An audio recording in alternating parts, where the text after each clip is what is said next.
Welcome. I'm Jessica Tiejten, and this is the Evolving to Exceptional podcast, where we talk about reaching peak performance in our workplaces, homes, and communities so that we can live our best life possible, an exceptional life.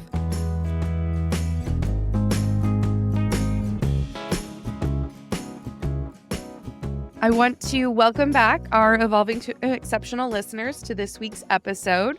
We have another human resources professional here with us today to share with us a little bit of her experience, and specifically her experience as it relates to and what she's observed in terms of the importance of authenticity in leadership and authenticity of people and how that impacts our roles in our workplaces. And how to do that really effectively. So today we've got Olivia Bryant with us, and she comes from her most recent role as a director of human resources. And she is here to share with us some of her experience and wisdom and background. Olivia, I want to welcome you and give you a chance to give us a little bit, or tell our audience a little bit about you and your background, how you got to where you are today, and why it is that you're passionate about this topic and wanting to talk about people and performance. Thank you, Jessica. I really appreciate being invited on today. It's a great platform to talk about this topic, especially with the state of the market and human resources as we see it today, which is definitely on a roller coaster ride, I think, for many people. So it's great to share some of my expertise and wisdom that I've gained over the years. Absolutely true. I spent almost 8 years, 7.5 or so years at TIBCO Software, based in the Bay Area here in Palo Alto. And about a year ago, we went through a large-scale merge with Citrix, in which the company became Cloud Software Group. And through that journey, my role, my team, our HR team was largely dissolved within the US market. And so with that, I've been on a bit of my own adventure for the past 8 or 9 months. Now, as I've been navigating, taking a rest post-COVID, post finishing my MBA, I needed some time to regroup with my family. Secondarily, I think, just a reframe time for myself of looking back on my experience and capturing a lot of what we built as a team and what I experienced in multiple decades of work to bring it forward to a platform like this. And now I am on an active job search myself, along with a lot of other people on the market. So it's been fun. It's been very special, actually, to be able to take some time and especially regroup with my family. And I think it leads everyone in a little bit of that uncertainty. It comes with that feeling of what comes next. What's this going to look like for me, especially in the market as it's evolving day by day right now. I think it's so interesting, and you hit on this just briefly, but you actually got your MBA while working full time, while raising your kids. You were doing it all at the same time, and you and I shared the stresses that come from that and come from juggling it all. And the interesting experience that you get to have when you transition out of a role, out of a workplace, but you're not yet moving into another workplace. You don't yet have another position that you're moving into, and the opportunities that creates. Can you speak a little bit to how you've chosen to use that time and make the most of that time, and maybe why you've chosen to use it in that way? Yeah. So you're 100%, you nailed it on the head. Having your role dissolve, whether it's through a sudden layoff or through maybe a longer process where the role's no longer needed. So much of our identity is tied to what we do, what our titles are, where we work. At least that's been the way I digested it. And it was a journey for me, almost a grieving process, because so much was put into what my team and I and the entire HR team, I think an organization, had built that got us to the point where the company was ready for that merge on a cultural level. And to have to walk away from that and step back from it, it's this really deep introspective process that you go through. And I think honestly, the first several months of my journey were allowing those emotions to flow and being real with what that meant for me internally.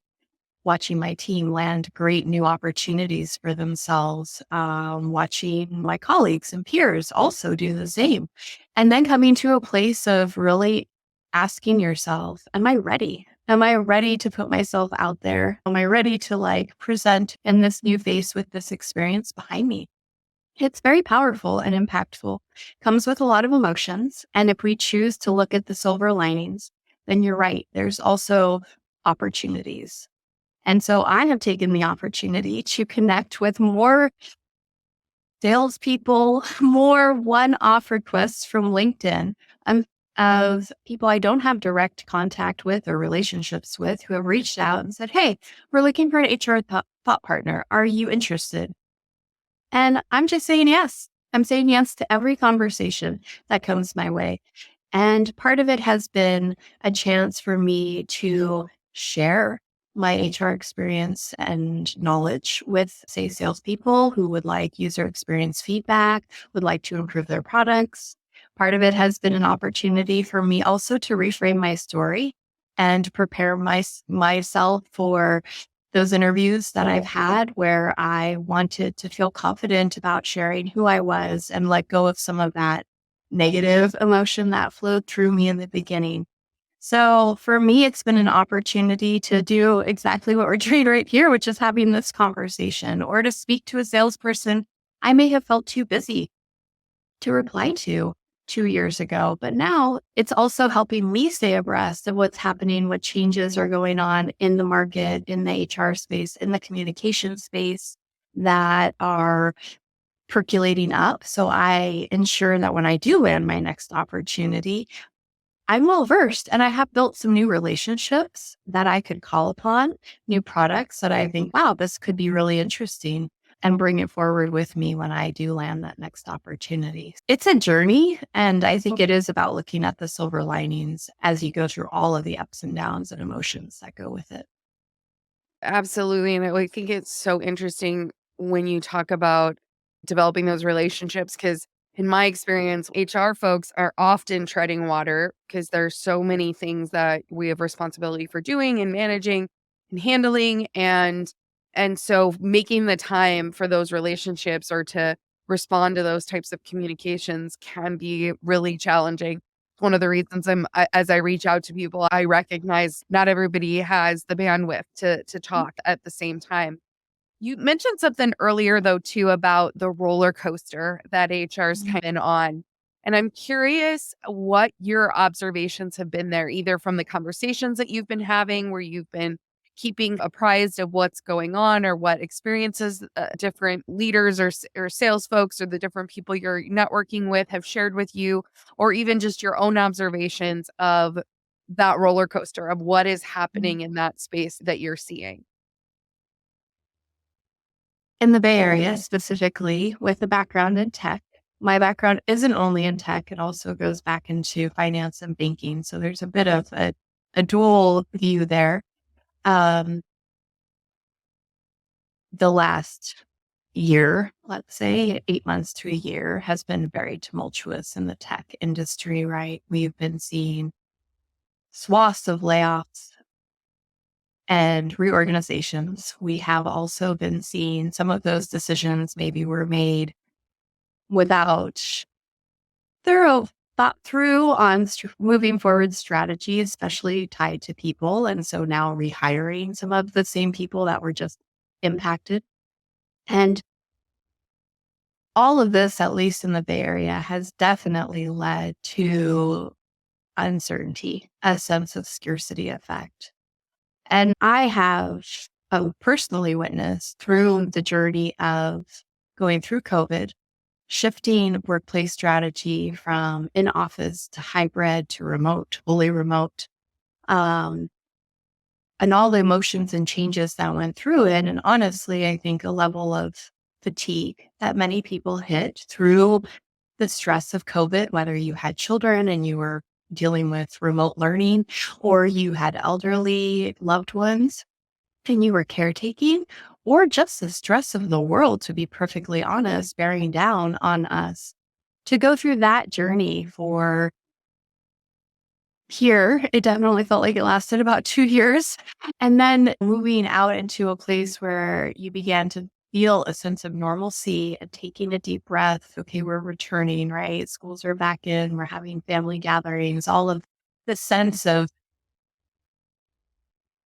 to move right into a stage of job scarcity, volatile markets.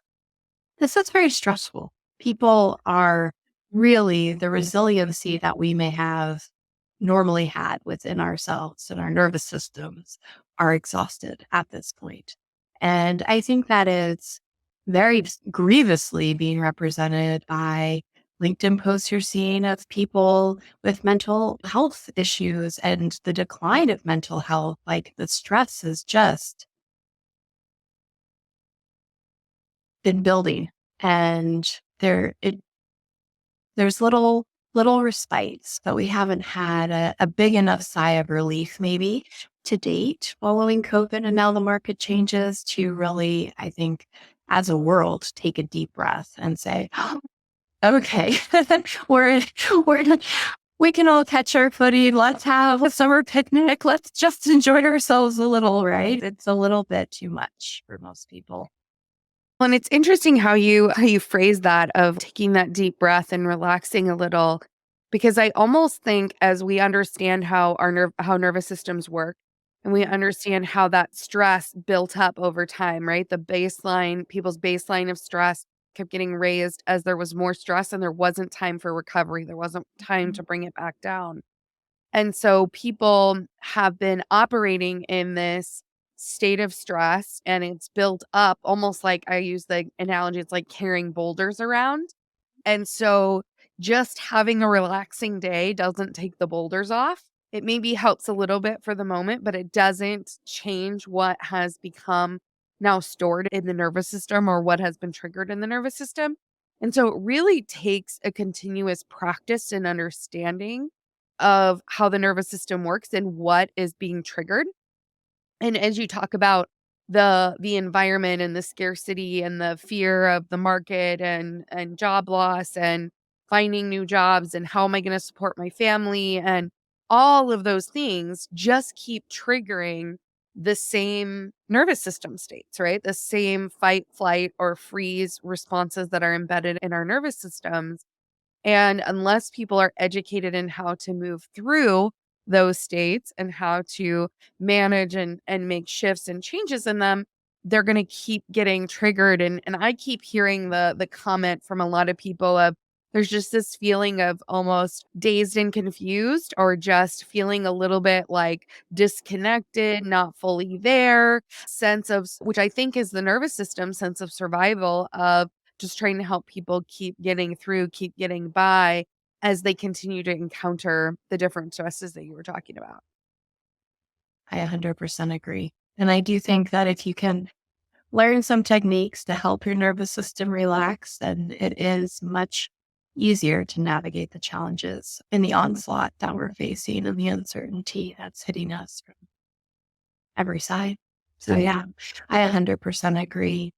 With that, I one of the components I saw that really played out through COVID and has continued, because there still is, of course, different variants and it's not gone, it's coming back in different ways, but it's the connectivity. And that's really what I saw, taken people to a place where they were not finding restoration, was through a loss of connectivity in the ways that we typically would rely on it, whether it be a coffee break, right? And we're going through this huge transformation. All of the return to office mandates and policies that have been put into effect recently. So you have a push because they want that collaboration, they want that connection, they want that culture back instilled into the office. It's almost like back to the sigh, a deep sigh back into our office spaces. But then you have a whole population of people that do not want to go back to the office. They're looking for remote roles. The statistics of those applying to remote roles are so much higher than those applying to the hybrid or in office roles. And so we're in this new precipice of work because we as humans in all this time have never connected on a day in, day out basis without necessarily being in contact with humans face to face, not through a two-dimensional screen, but truly in face interaction in person. And so we're evolving, we're coming up with vocabulary, we're coming up with mandates and how they're worded and what those communication statements are saying to people and how people are reacting to them. And this whole myriad of another layer of not only maybe fatigue and nervous system exhaustion, but now do we know how to take ourselves into hyper dispersed, remote first or remote based work in a way that is fulfilling to the human need, right? And our needs as humans to connect, but also productivity, collaborative workspace, and all these other factors that we're trying to put into place beyond just you have to go to the office. This is where we do it. We do the work here. We're collaborative here. Mandates that are going out. So it's a new I don't remember any time in history we've ever experienced such a large scale change in our work environment back to probably the industrial the revolution, That's what I right? was thinking too. Yeah, back to then. Yeah. So, But I think what's interesting as you talk about the remote work and the one of my challenges with this topic, which everyone talks about, it's still I keep waiting for it to die down, but it really doesn't, is I think that it's often seen as black or white. Either you're a person who wants to return or doesn't want to return, who wants to stay remote. And I think from a neuroscience perspective, I think that there's a lot more layers to that of what is really going on for each individual person that's leading them to that conclusion. So I was preparing an engagement survey report for one of our clients. And one of the things I put in there, I started to list the things that have changed from pre COVID to post COVID that may be impacting a person's desire to be able to work remotely versus go into the office. So things like childcare hours changing. There's a massive childcare provider shortage. And so a lot of after school programs have wait lists. I know my son was on one. There's where daycares used to stay open till 7 p.m. They're closing at 5:30. You have to be there or it's a charge per minute. There's just changes in the broader context of life, in the broader expectations. And then you factor in the benefits that people got of being able to have dinner with their children at night, whereas maybe before they didn't make it at home in time for that, or having breakfast in the morning, whichever it is. Those moments became important to people in a way that maybe they hadn't identified before, and now the loss of those becomes an actual safety risk. It becomes if I don't have this time with my family, or if I go into the office, now I'm going to risk my connection with my kids or this relationship. And so it's actually another triggering event. It's another triggering challenge. And so I think when you dive into one of the things like challenge some of the leaders that I worked with was to dive into the nuance with individual people of what is keeping them or from wanting to return or vice versa, what making them want to return.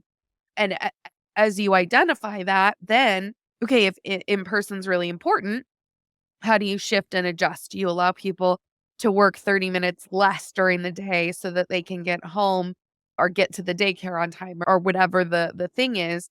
But that requires a paradigm shift of time-based work to energy-based work, to what are people actually accomplishing? How are they managing that energy? How are they producing versus just that I'm getting the necessary hours out of a person's day or taking their hours out of a person's day, which I think is a big shift for a lot of people to make.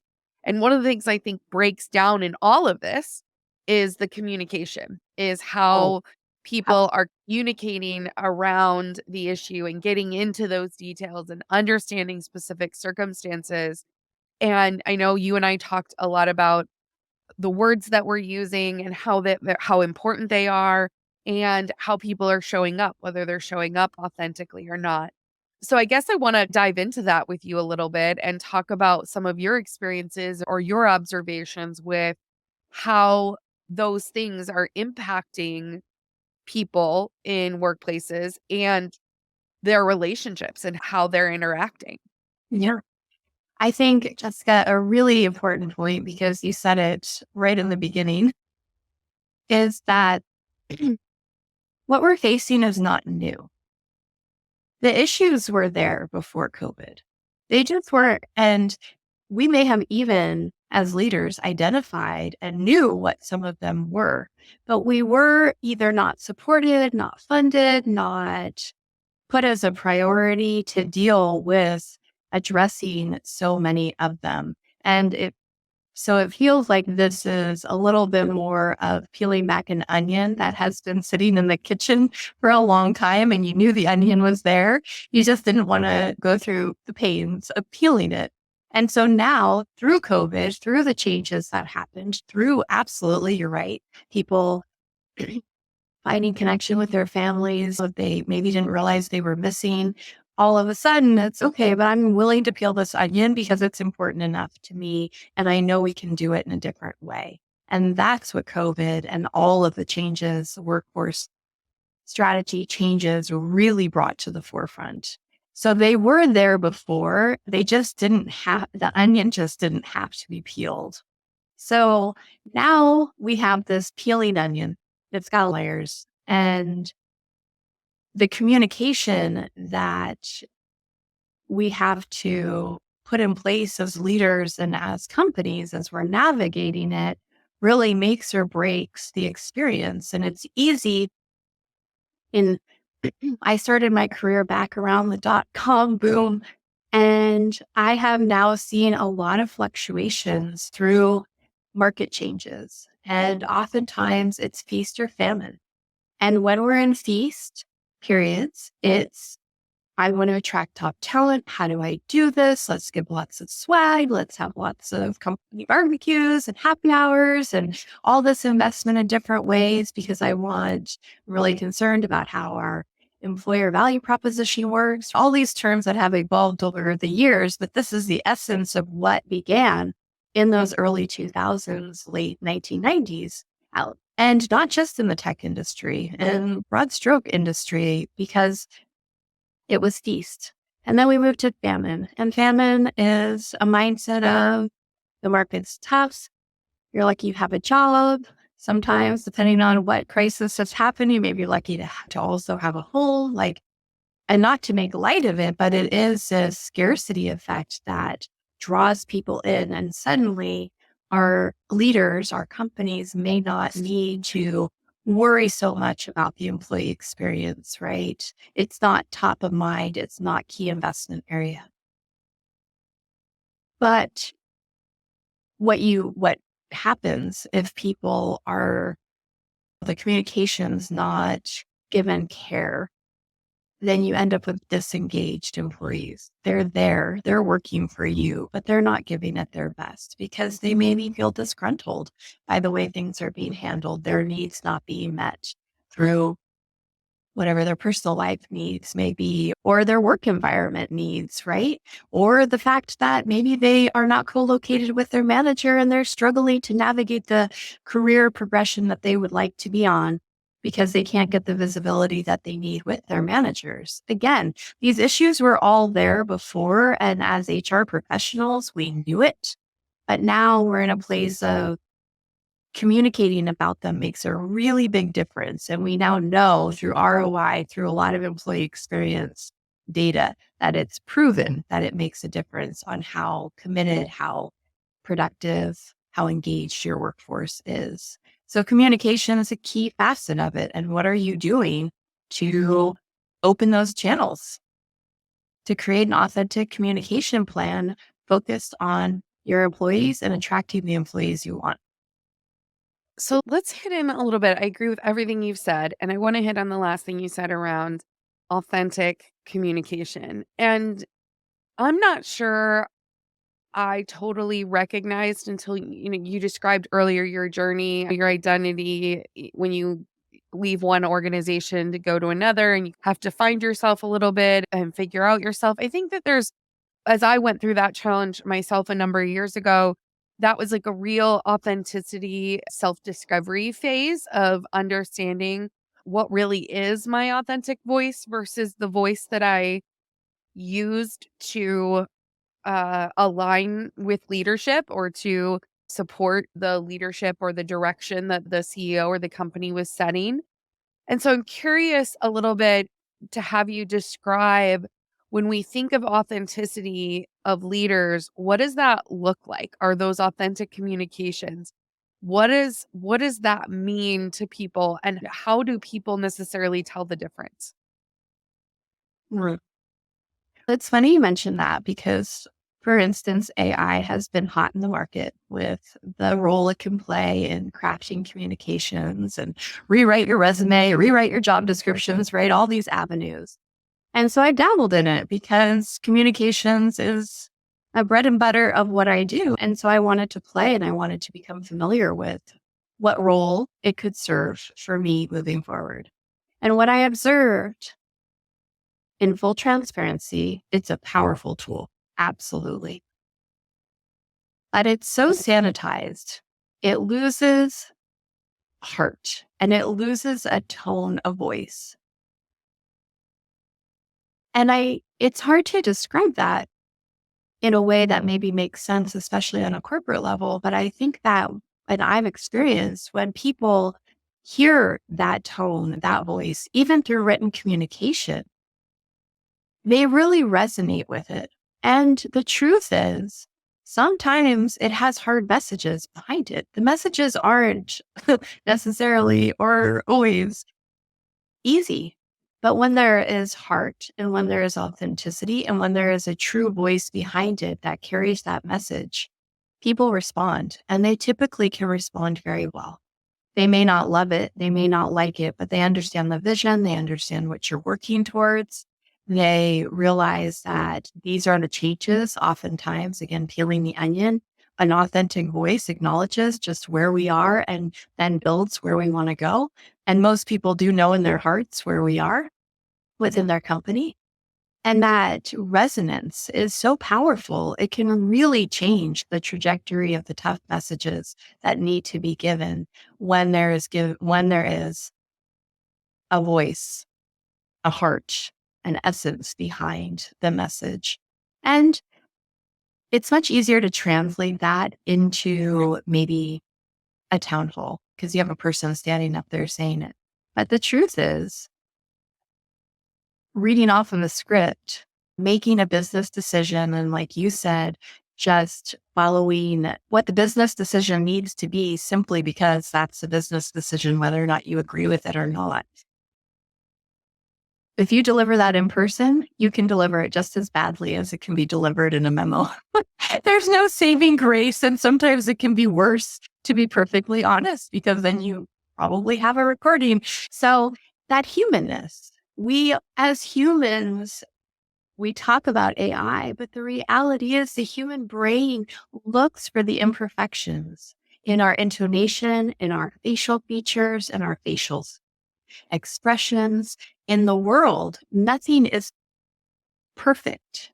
And so when you deliver messages that are too perfect, that are maybe AI crafted and just so perfect, it doesn't resonate with people because we're not looking for that. We're looking for the human touch that gives an imperfection to a good message to a bad message. It doesn't really matter. We may not like it, but we will connect with it and it will be more authentic than trying to deliver something inhuman. It's so funny because it makes me think back to a former CEO that I worked for who drove me nuts. There was always a typo. Anything he sent, there was always a typo in what he sent. And my team and I used to joke, at least people will know it was him, like that he wrote it. Like he really did write it. Somebody else didn't fix it because he would write that in. And I think that's been my experience with AI as well. And we know from the neuroscience of how we interpret information and communication that, to your point, our facial expressions, our muscles, our tone of voice, all of that is impacting what we communicate and how people internalize and understand that communication, whether it's verbal or in written form. And there was this really cool study that I came across where they looked at individuals that had received Botox injections and the effects of Botox injections. And what I thought was really interesting, of course, it would potentially have an impact on other people's interpretation, right, of their facial expressions because they had numbed out certain muscles, so those muscles weren't gonna work the same way as they would have before. But what was really interesting was it impacted the individuals themselves, that their ability to use their facial muscles in their communication because they had used Botox and were no longer able to do that impacted their ability to mirror other people's expressions, which is actually how we internalize what we experience. So you'll often see it's called mirror neurons. You'll see people actually mirror the behaviors or the expressions of other people. And that's part of internalizing that message. That's part of like our bodies authentically saying, "Oh, I see what you're experiencing. And now that those parts of my brain are also lighting up." And that people that were not able to do that started to lose that sense and that ability to interpret it in other people and that ability to have that same level of empathetic connection or understanding of other people. And I think that that was a really interesting observation of what we know about how our brains work and that authenticity can't be faked, that you can't stand up there and pretend because it's quite literally coming out of every signal, every message that you're delivering. Either it's natural or it's not. It's either who you are or it's not. And I think when there's a mismatch, when someone is trying to speak empathy, but you don't feel empathy, or speak compassion, but you don't feel a compassionate engagement, is when there's this confusion that exists within people. And that's what I've seen in leaders, where I've seen this attempt to say the right thing or do the right thing, but not delivering it from a meaningful place, from a connected and understanding place. And so then it falls flat. Then it doesn't have the same effect, that it doesn't have the same impact that it felt genuine, if it felt real, if it felt authentic. And that could be bad things as well as good things. I think that there are really terrible leaders in the world who show up very authentically and you experience that. You're like, "Oh, that's really who they are. They are showing up authentically." And then there's really great leaders who try to show up differently or try to make themselves seem some kind of way. And you don't feel that connection because it is such a neurophysiological response. It is such an embodied response. I 100% agree. And I have coached and worked and crafted the narratives of many leaders who have had the courage to step into difficult conversations, whether it was related to D and IB or it was related to new workforce strategies and hyper dispersed teams around the world. And the coaching always comes back down to perspective. We talk about emotional intelligence and that leaders, good, strong leaders, have much higher levels of emotional intelligence. And this comes from most often perspective because it's 99% of reality. My perspective makes my reality. Your perspective makes yours. And as a leader stepping into these difficult conversations, even if we personally have never been exactly in that position, right? Not co-located with my manager, not facing a glass ceiling, right? Whatever it is. But if they can find something in themselves that gives them the perspective to relate to it, and they can speak from that point of view to connect with their audience, it's almost a wow moment.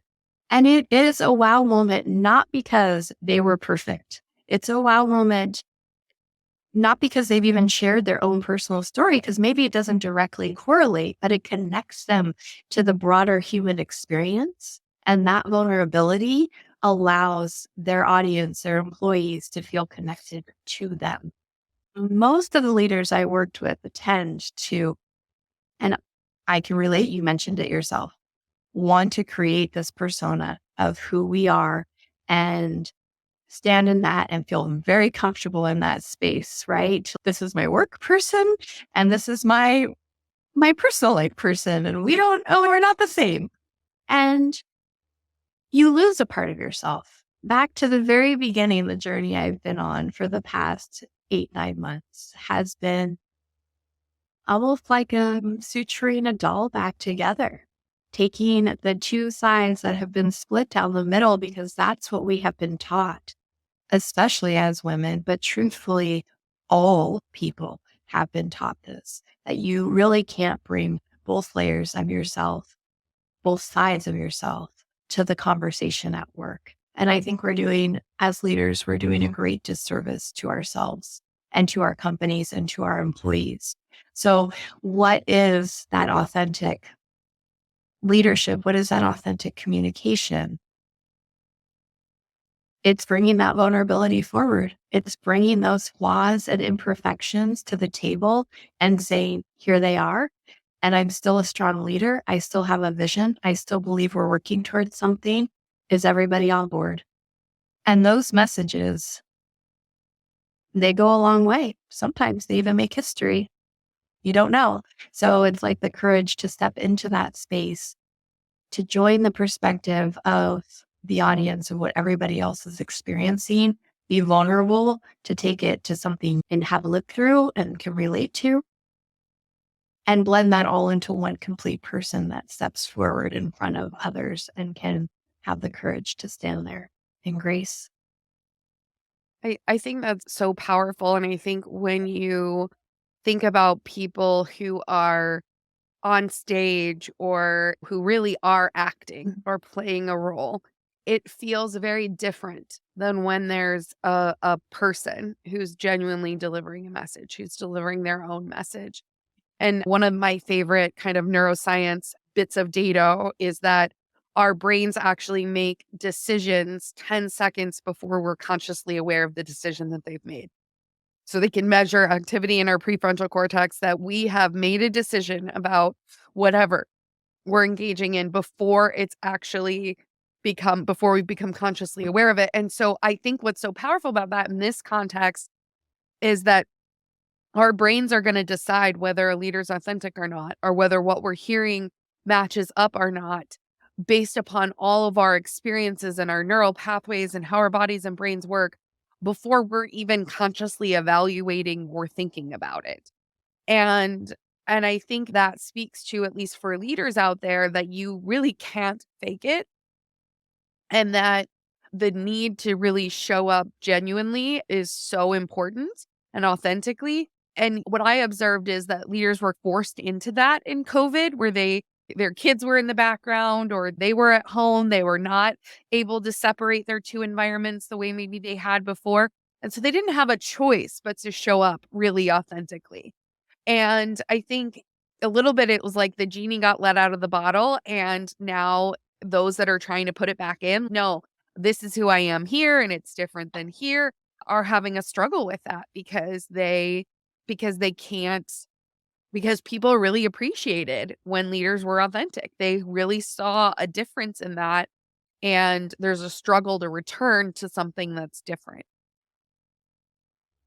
I completely agree. I witnessed it. I experienced it. There was a rawness, a truth, and it didn't have to be put behind the proverbial Wizard of Oz curtain that held it all together. And instead, it was out there.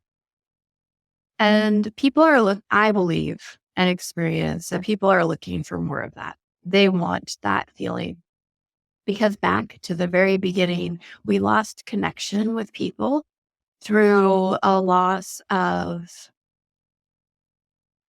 intimacy, hugging, being together, sitting less than 6 feet together, right? There was a loss of our close space intimacy that we shared with our friends and peers and colleagues. And we're looking for other ways to gather that back. And one of the ways is by, I'll show you my vulnerability. I'll show you my raw side. I'll show you my imperfections. If you can be willing on a Zoom call to show me yours and talk about that. Someone walking in through the door behind me unexpectedly, whatever those little ways are, but it makes us human. And humans are imperfect. We know this from the moment we're born. We look to our mother's faces for the imperfections, right? And we look to our mothers to sing to us through their voices, which are imperfect and not computerized to make it better. We look for this very, very early on. And so I believe we're still looking for that connection. And we have to move forward and be productive and engaged and pull things together. But I do think you can have both if you bring coherence into that leadership, and that coherence will fuel the authenticity as you draft your messages and you show up for your teams. It will show through. Absolutely. And I'm glad you hit on that coherent side of things, because I think you're right that being in that coherent, balanced state, being able to show up as who you really are and communicate in a truthful and clear way will distinguish leaders from AI, will distinguish our humanness from the artificial intelligence that's out there, and allow us to feel drawn to the relationships and communications and connections that are so important to our health, to our liveliness as human beings, to why we exist and beyond, right? It really is the key to everything that we do. So this has been such a great conversation, Olivia. I want to give you a chance to give any final thoughts to our listeners. I know we've talked a lot about how important authentic leadership is, how that plays out, and how the words that leaders use really matter. But beyond even just the words, how they communicate those words really matter as well. What, if anything, would you like to leave our audience with today in terms of your insights or your parting wisdom? Yeah. I think the key word is courage. What we're talking about takes courage. It takes a willingness to get beyond the busyness of meeting after meeting, demand after demand, and take a step back and reframe for ourselves. Are we in coherence? Are we fully bonded and attached? Are we presenting our best selves? And are we caring for the people who are around us or who are influenced by our decisions? Because oftentimes, especially senior leaders, their reach is much farther and wider than we maybe wrap in our heads, right? It's a circle of influence.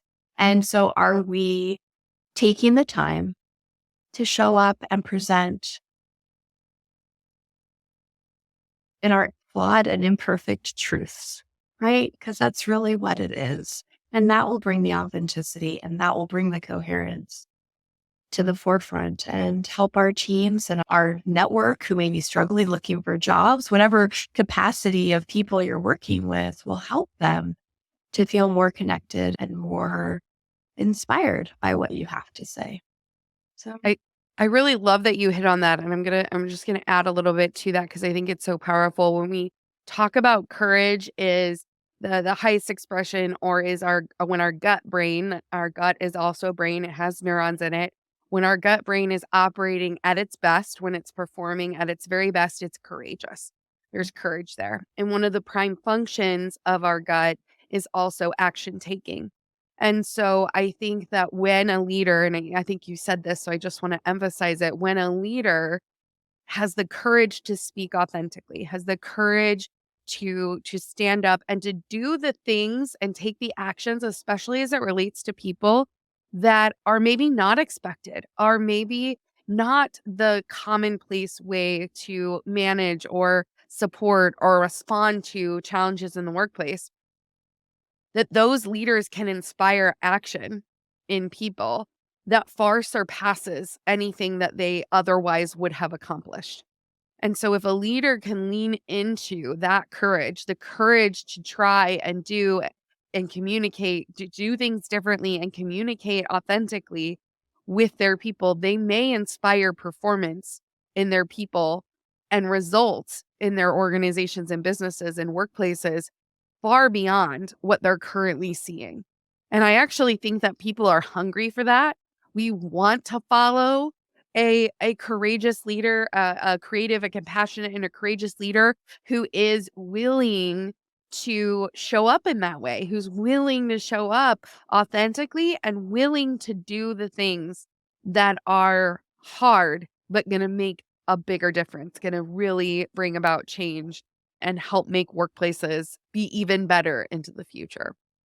I completely agree. And I have witnessed and I have experienced this. So it can lead to astounding results.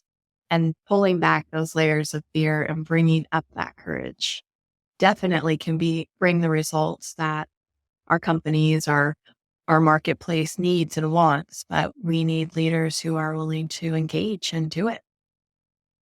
Absolutely. So, if you are a leader out there listening to this episode, I want to challenge you to lean in to that courageousness, to that courage to show up authentically, to do and take action on things that are not maybe the traditional ways of running a business or managing people or operating in the workplace, and to see the benefits that you will get from your people when you show up in that way. And I want to encourage you all to always be looking at, no matter what role you're in, because we're all leaders in our own homes, how we can be the most creative, compassionate, and courageous humans that we can be and show up authentically if for no other reason than for our for our children and our families, because it will make a difference. It will create greater results, at least in our home, if not in our workplaces or even the world. So, as always, when I end any episode, I want to remind all our listeners to just always keep evolving, keep growing, keep rewiring those neural pathways to create a life filled with exceptional experiences where you can look back on your life one day and say, I truly lived an exceptional life and I enjoyed my journey. I hope you have a wonderful rest of your day, and I will be back again next week with another episode.